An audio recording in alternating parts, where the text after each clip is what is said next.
اخواتي اللي وحشني. عارف والله عارف. انا بقالي شهر كامل مش بنزل عن السلسلة، بس والله غصب عني، ما كانش فيه ناس بتطلب كتير، وفي نفس الوقت اخدت عيا قعدت فيه 4 ايام كده ولا 5 ايام. باختصار يعني ان انا هاخد شخصياتكم واحولها لانمي، مش محتاجة يعني تفسير اكتر من كده. هاتلك اي حاجة كلها وهاتلي معاك بالمرة. اسمع يا ابن المتنين، يلا بينا نبدأ المدعك. اول واحدة عندنا لوكا، بتقول عايزة بنت يكون شعرها رمادي وعينيها بنفسجي ولبسها يكون لطيف وهادئ والبشرة يكون بيضاء، بس كده عيني. وعملنا أول شخصية، عملنا الشعر الرمادي ولبس هادي والعيون البنفسجي، وأضفت يعني شوية تعديلات علشان خاطر الشخصية تبقى أحسن. وطبعا مش هعمل زي الفيديو اللي فات استنى لاخر الفيديو احولكوا انمي، لا انا هحول كل شخصية احولها لانمي. طبعا احب اوضح ان مش انا اللي بعمل شخصيات الانمي، يعني ما تيجيش واحد في التعليقات يقول انا ما كنتش عايز شخصيتي تطلع كده، هتعامل معاه 10/10 ويخرب بيت الكياتة يا جدع. ودي تفاصيل الشخصية.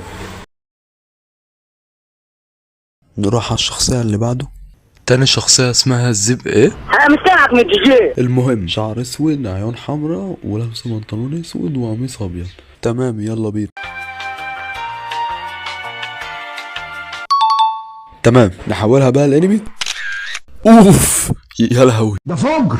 طبعا مش محتاج القايم، انتوا عارفين انا هقول ايه. خلصنا الحاجات السهلة، نخش في الحاجات الصعبة. الناس ادوني صور ورايحين يقولوا لي اعمل الشخصيات بتاعتنا على حسب الصور من غير ولا تفاصيل ولا اي حاجة. نفس الشخصية بنفس كل حاجة من غير اي تغيير، وكالعادة نحولها الانمي. بصوا انا بعد كده مش هقول احولها الانمي، انا هحولها على طول من غير ما اتكلم. جامد. بص علشان خاطرك يا اخ زين، علشان انت كنت معانا في الحلقة اللي فاتت، هخليك تتصور معاها يا عم، ابسط يا عم. ده طبعا واحد صاحبه مفكرني مش واخد بالي ان هو هيشارك معايا. انا وحياة امي لاخد منك 15 جنيه بعد الفيديو. اما والمصحف الله اكبر. جامد برضو، بس 0/10 هو كده. بص هو شعرك انا مش عارف اعمله ازاي، يعني اللبس عملته وكل حاجة بس الشعر هو اللي واقف معايا، فانا هديك تسريحة بمزاج. انا ثانية واحدة.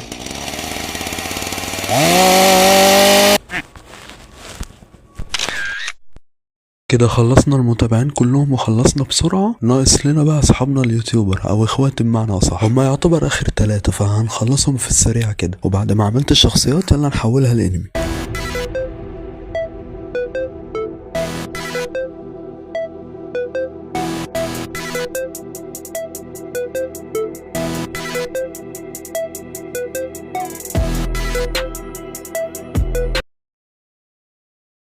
طبعا مش محتاج اقيم ال3 ياخدوا كام بس، وكده الفيديو خلص. انا عارف ان الفيديو صغير، بس الفيديوهات اللي جايه ان شاء الله هخليها اطول من كده. لو عوزتوا شخصيات تانية اكتبولي تحت في التعليقات. سلام.